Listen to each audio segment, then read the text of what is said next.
Is your oven throwing an F3 error code? If so, the fault is going to be either the thermal probe, the wiring that connects the thermal probe to the controller board, or the controller board itself. Today, I'm going to be showing you the troubleshooting secrets to identify the fault in less than a minute. My first step, always disconnect power first. Once you have access to the back, remove the top cover. Be very careful when removing this sheet, it is very sharp.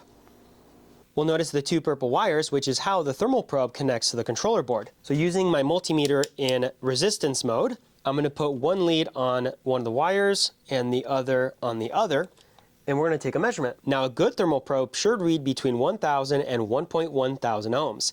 And here we're getting 1.088 kilo ohms, which is 1,088 ohms.